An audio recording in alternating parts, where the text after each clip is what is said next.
আসসালামু আলাইকুম প্রিয় ভাইয়ারা আপুরা, আপনারা সবাই কেমন আছেন? আশা করি সবাই ভালো আছেন। আলহামদুলিল্লাহ আমিও ভালো আছি।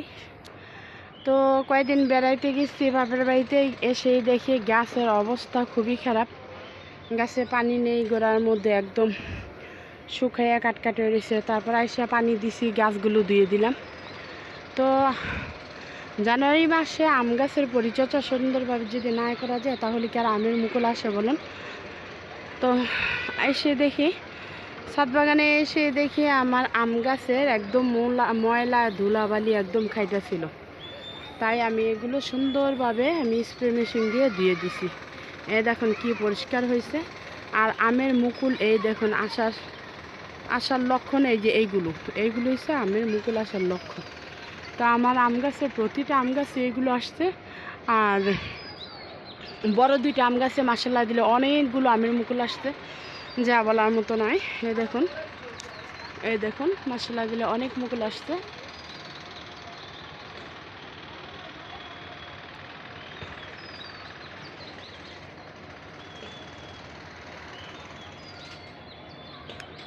প্রতিটা ডালায় ডালায় মুকুল আসছে। তো মুকুল আসলে যে পরিচর্যাগুলো করতে হয় সেগুলো আমি ঠিকমতো করি, নিয়মিত করতে হয়। নিয়মিত না করলে তাহলে অবস্থা খুব খারাপ হয়ে যায় মুকুলের। আমও বেশি একটা হয় না, জোড়া পড়া যায়। তো জানুয়ারি মাসে আম গাছের পরিচর্যা করতে হয় সুন্দরভাবে। আমি যাওয়ার আগে আমি এগুলোতে বিষ দিয়ে গেছিলাম, যে কীটনাশকটা, যে পোকামাকড় এইসবগুলো যাতে না থাকে, একটা ওষুধ দিয়ে গেছিলাম।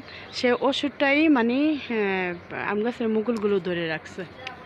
তো ওই ওষুধটা যদি না দিতাম তাহলে মনে করেন আম গাছের মুকুলগুলো ধরে রাখা সম্ভব হতো না।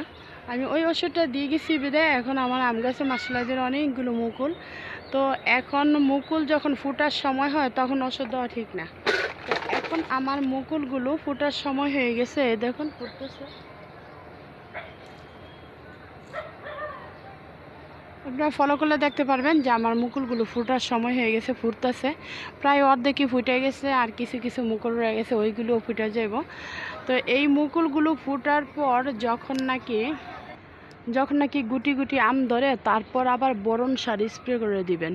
তো আমি যখন স্প্রে করছি, কীটনাশক স্প্রে করছি, তখন আমার আমগুলোতে আর পোকামাকড় ধরতে পারে নাই, ফাঙ্গাস লাগতে পারে নাই।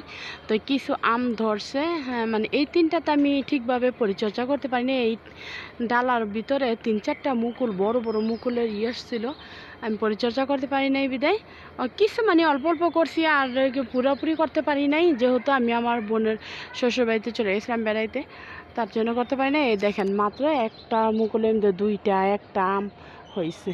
আর যদি ঠিকমতো পরিচর্যা করা যেত তাহলে এই আমের মুকুলগুলো আরও অনেক আম গুটি সেট হইতো। এই দেখুন, এই যে অনেক মুকুল সেট হতে পারে না, এই দেখেন, দেখছেন একদম কালো কালো হয়ে আর জড়ে যায়। তো আশা করি এইবার আমি যে মুকুলগুলো আসছে সবই আমি সুন্দরভাবে পরিচর্যা করব। এই দেখুন মাশাআল্লাহ দিলে আমার এই দুইটা বড় আম গাছ আর ছোট ছোট আমগুলো যেটি আছে বালতির ভিতরে, ওইগুলো আমি সুন্দরভাবে ধুয়ে দিছি, পরিষ্কার করাইছি, যাতে কোনো পোকামাকড় লাগতে না পারে। আর এই আম গাছটাও এখন আমি মুকুলগুলো ফুটে নাই, আমি এখন গাছটা সুন্দরভাবে ধুয়ে দিব, যাতে পোকামাকড় ধরতে না পারে, ফাঙ্গাস লাগতে না পারে। এই দেখুন বুঝছেন, সুন্দরভাবে আমি আমার মুকুলের পরিচর্যাগুলো করব, তাহলে আশা করি আমি এবার এই গাছটা থেকে ভালো ফলন পেতে পারবো। তো আমি বাম্পার দিয়ে দিছিলাম মুকুল আসার আগে, এখন মুকুল এসে গেছে যেহেতু এখন আর আমি বাম্পার দেব না। এখন আজকে আমি বোরন সার স্প্রে করব। বোরন সার স্প্রে করব আমার আমগুলো যাতে, এই গুটিগুলো যাতে ঝরে না পড়ে যায়, যে কটা গুটি আছে আমের ভিতরে আর কয়েকটা আছে, এগুলো যাতে ঝরে পড়ে না যায়, তাই আমি বোরন সার স্প্রে করব। তো ভাইয়ারা আপুরা, এভাবেই আম গাছের পরিচর্যা করতে হয়। এই দেখুন আমার যে আম গাছটির ভিতরে মুকুল না আসছে সেই আম গাছগুলোতে আমি স্প্রে মেশিন দিয়ে, এই দেখুন কত ময়লা ধুলিবালি আটকে রয়েছে, দেখছেন। এই দেখুন এটা হচ্ছে আমার কাতিমন আম গাছ, 12 মাসি কাতিমন আম গাছ। এই কিছুদিন আগে মুকুল টুকুল এসে ঝরে গেছে। এখন আমি আম গাছটা সুন্দরভাবে পরিচর্যা করবো। এই দেখুন কত ধুলাবালি ময়লা দল হয়ে আছে। ঠিক মতো ধুইলে, পরিষ্কার রাখলে আর মুকুলের মধ্যে কোনো ফাঙ্গাস লাগতে পারে না। এই দেখুন কিছুদিন আগে যে আমি মুকুল আসছিল সেটাতে একটা আমি আছে, আমি ঠিকমতো পরিচর্যা করতে পারি না। বললাম তো যে আপার শ্বশুরবাড়িতে চলে গেছিলাম, এই কারণে আমি ঠিকমতো পরিচর্যা করতে পারিনি। তাই এখন আমি যেভাবে যত্ন নিই আপনারা দেখুন আর সঙ্গে থাকুন। তো ভাইয়ারা পুরা এই দেখুন আমি এখন আমার এই যে কাতিমন আম গাছটা আমি সুন্দরভাবে দিয়ে দিব। এই যে দেখছেন,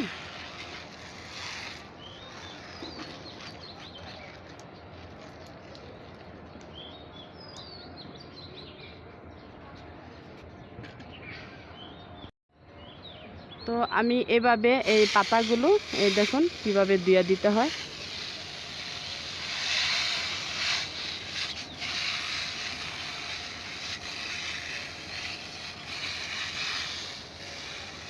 এভাবে দিয়ে দিলে ধুলাবালি যা আছে সবগুলো সুন্দর পরিষ্কার হয়ে যায়, আর গাছে কোনো ফাঙ্গাস লাগে না, কোনো পোকামাকড়ও আসে না। তো সুন্দরভাবে এগুলো দিয়ে দিতে হয়। এই দেখুন আমি প্রতিটা পাতায় পাতায় পাতায় পাতায় স্প্রে করে আমি দিয়ে দিচ্ছি এভাবে।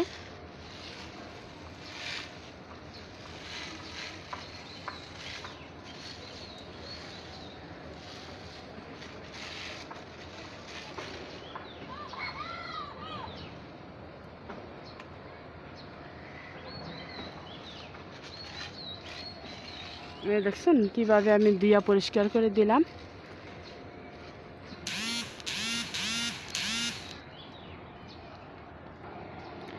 ভাইয়ারা পুরা প্রতিটা জিনিসের একটা যত্ন আছে। যত্ন কথা বলে না, যত্ন করিলে রত্ন মিলে, যত্ন না করিলে কি রত্ন মিলবে? মোটেই না। গাছগুলোতে ধুলা বালু পইরা একদম শিকড় ডালপাল যে আছে ডালগুলো একদম খাইটা থাকে, তাহলে কিভাবে সে আপনাকে মুকুল দিবে, ফল দিবে? কোনো ফল টল দিতে গেলে তারও তো একটা জীবন আছে, আর সেই জীবনটাই যদি টানাটানি হয় তাহলে তারই তো কষ্ট হইতেছে জীবন বাঁচানো। তো কীভাবে আপনাকে ফল দিবে? তাই এই আমের এই যে ডাঁটাগুলো আছে, এই যে এখানে ডালাগুলো ধুয়ে পরিষ্কার রাখতে হবে, পাতাগুলো ধুয়ে পরিষ্কার রাখতে হবে, তাহলে সে আপনাকে মুকুল দিবে। আর মুকুলের থেকে পাইবেন এরকম ফল,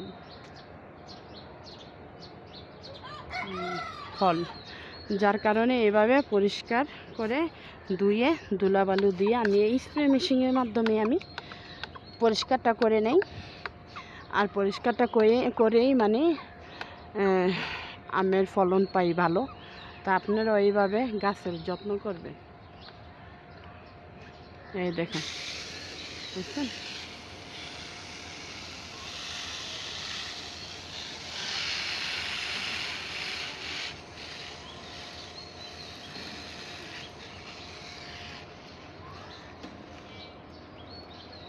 এই স্প্রে মেশিনের সাহায্যে অনেক উঁচুগুলো পাতাগুলো সুন্দরভাবে অনেক দূর যায়, আর অনেক দূরে পানিটা যায়, আর পাতাগুলো সুন্দরভাবে পরিষ্কার হয়। এই দেখুন কি সুন্দরভাবে আমি দিয়ে দিছি গাছের পাতাগুলো, দেখছেন? সব কিছু সে যত্নের কাছে যত্ন করিতে হয়, যত্ন করিলে রত্ন মেলে। এই দেখুন একটু আবার ফান দিতে দেব। এই যে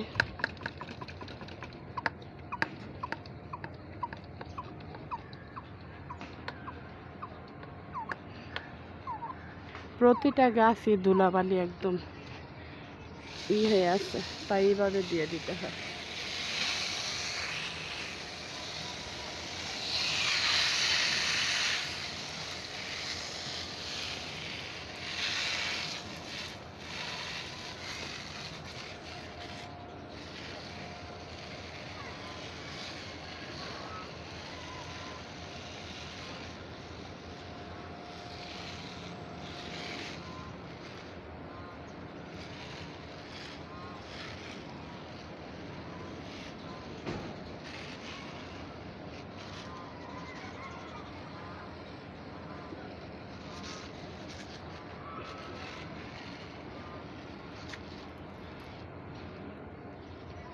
তো ভাইয়ারা আপুরা, আমি যেভাবে পরিচর্যা করে থাকি, যত্ন করে থাকি, আপনারাও ঠিক সেভাবেই যত্ন করবেন, পরিচর্যা করবেন। তো আমি আমার ছাদ বাগানের গাছগুলো অনেক সুন্দরভাবে যত্ন করি বিদায় আমি মাশাআল্লাহ দিলে অনেক ভালো ফলন পাই। আপনারা ওইভাবে যত্ন করলে ফলন পাইবেন ভালো। তো আশা করি আপনারা আমার মতো এরকমভাবে যত্ন করে গাছালি লাগান আর পরিবেশ বাঁচান, গাছ লাগান, পরিবেশ বাঁচান আর গাছের সৌন্দর্য অনুভব করুন। তো দেখবেন মনে একটা প্রশান্তি চলে আসবে। তো আজকের জন্য আমি এখানেই রেখে দেব। সবাই ভালো থাকবেন আর আমার জন্য দোয়া করবেন। ওকে, আল্লাহ হাফেজ।